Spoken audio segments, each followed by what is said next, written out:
I met Ethan when we were both 18, standing outside a small convenience store during a summer storm.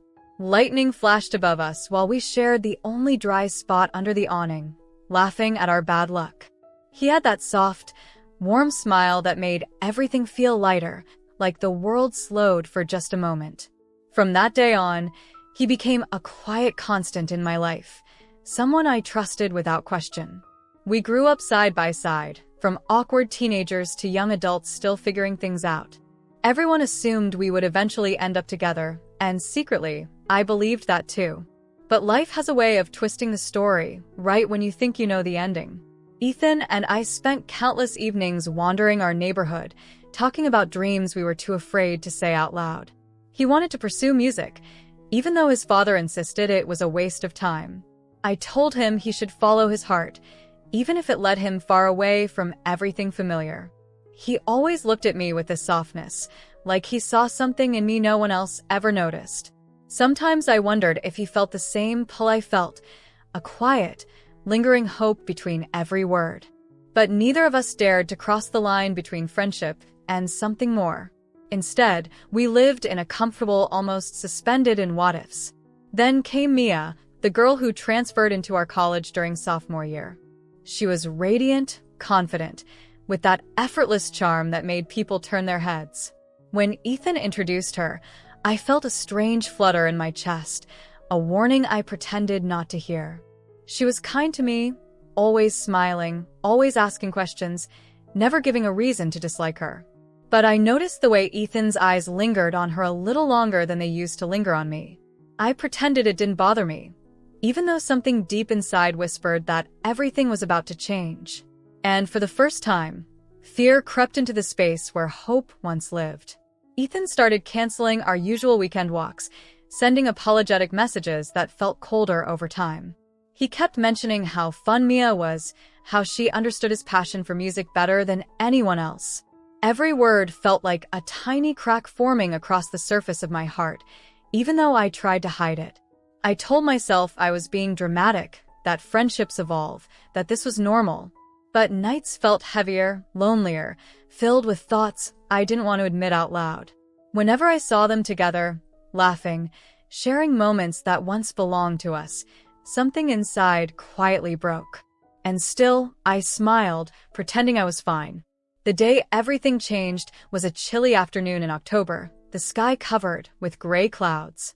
Ethan asked to meet me at our favorite spot by the river, the place where so many of our memories lived. I walked there with a sense of dread heavy in my stomach, as if my heart already knew the truth. He stood waiting, hands in his pockets, expression serious in a way I had rarely seen before.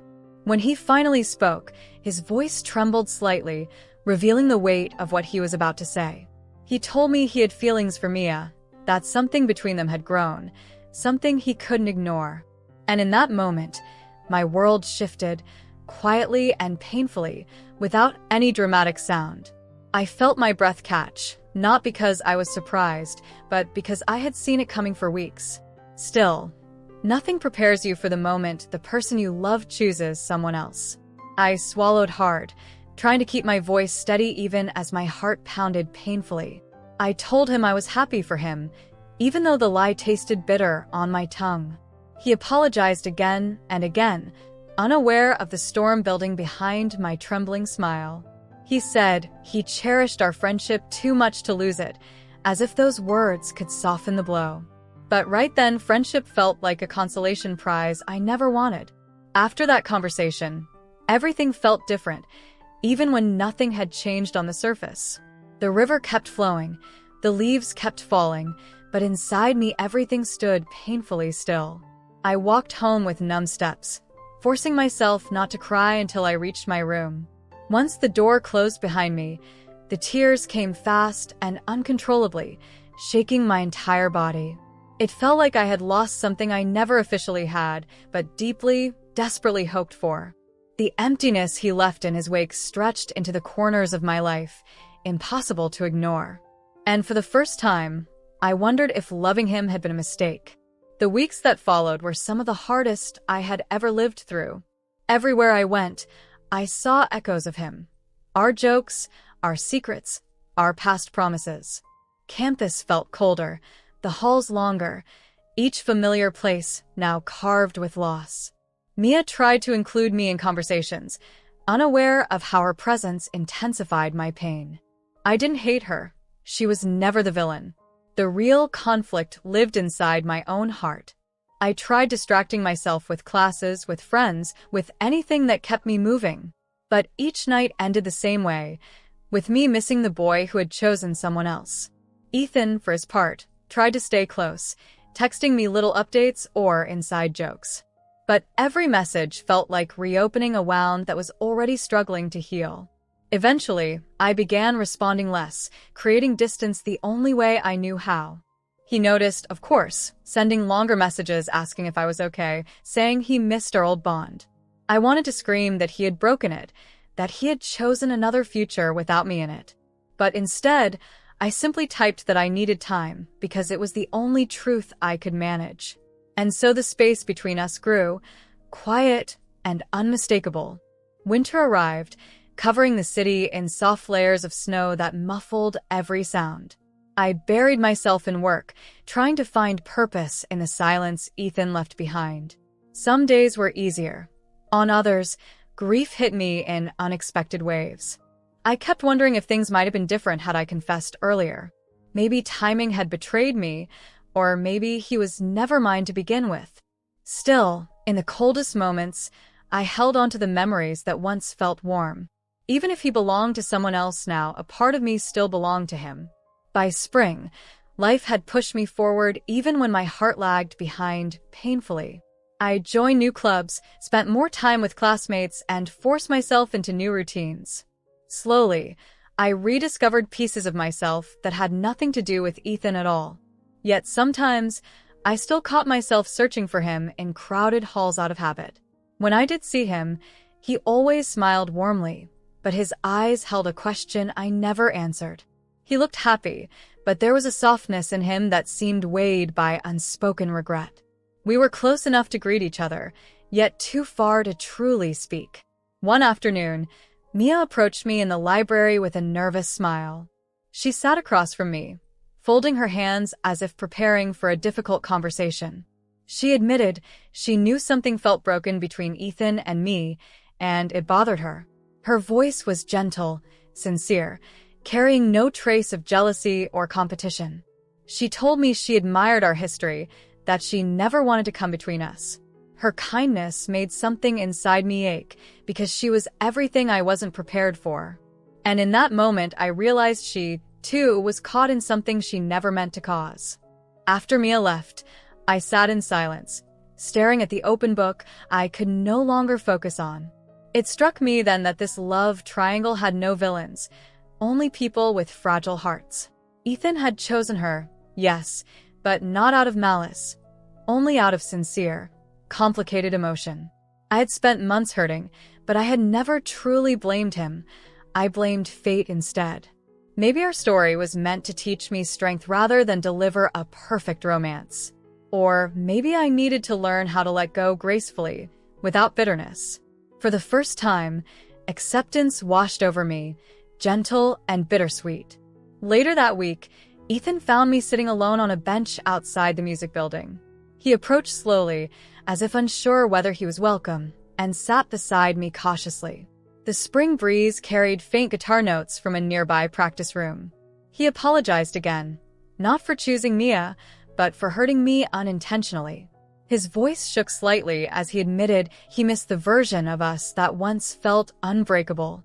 I listened quietly, feeling sadness, nostalgia, and a strange sense of peace all at once. Because the truth was, I missed us too, but not in the way I once did. I told Ethan I forgave him, not because the pain had disappeared, but because holding it longer would break me. He lowered his gaze, relief and guilt blending in his expression like a fading bruise. We talked for a long time about music, about classes, about the shifting seasons. The conversation wasn't magical or dramatic. It was gentle, hesitant, like two people relearning each other. When he finally stood to leave, he hesitated, looking at me with quiet gratitude. For the first time in months, I felt something lift from my chest, a breath I didn't realize I'd been holding. Maybe this was the beginning of healing, even if it wasn't the ending I once dreamed of. Over the next few months, I focused on rebuilding a life that felt entirely my own. I took extra classes, explored new hobbies, and spent more weekends discovering hidden cafes. Slowly, joy began returning in small, unexpected ways that felt genuine and unforced. I learned to enjoy my own company, to breathe without waiting for someone else's shadow. Sometimes I still thought of Ethan, but the memories had softened into something distant. They no longer hurt the way they once did. They simply existed like old photographs. And realizing that felt like reclaiming a part of myself I had lost. One day, while walking across campus, I saw Ethan and Mia sitting under a blooming cherry tree. They were laughing, sharing earbuds, completely absorbed in their own little world. For a brief second, a pang of nostalgia hit me, sharp but fleeting. Then, unexpectedly, a sense of calm settled over me, warm and steady. Their happiness didn't feel like a wound anymore. It felt like closure. I realized I no longer wished things had turned out differently between us. Instead, I wished them well, truly and wholeheartedly. That evening, I wrote in my journal for the first time in months. I wrote about heartbreak, growth, forgiveness, and the quiet strength that emerges after loss. I wrote about the girl I had been, the one who waited for someone who couldn't choose her. And I wrote about the girl I was becoming, someone stronger, braver, more hopeful. Heartbreak had changed me, but it hadn't broken me the way I once feared it would. Instead, it carved space inside me for something new, something I hadn't yet discovered. For the first time, the future didn't feel frightening. It felt wide open. Weeks later, during a campus festival, I found myself smiling for no particular reason. Lanterns glowed above the crowd, music playing softly as students danced and laughed. I felt a lightness in my chest, as though the world was quietly welcoming me forward. In that moment, surrounded by warmth and laughter, I realized I had changed deeply. I no longer carried the weight of unspoken love or the ache of disappointment. I stood there as someone who had learned to love without losing herself. And that, more than anything, felt like victory. As I walked home under the string lights, a gentle breeze brushed against my face. I knew one thing with absolute certainty. The day he chose her wasn't the end of my story. It was the beginning of discovering who I was beyond him, beyond us, beyond what-ifs. Life had redirected me, not to punish me, but to guide me towards something better. Maybe one day love would return in a new form, with someone who chose me without hesitation. But even if it didn't, I had finally learned to choose myself, and that was enough. And so, under the glowing night sky, I stepped confidently into my next chapter.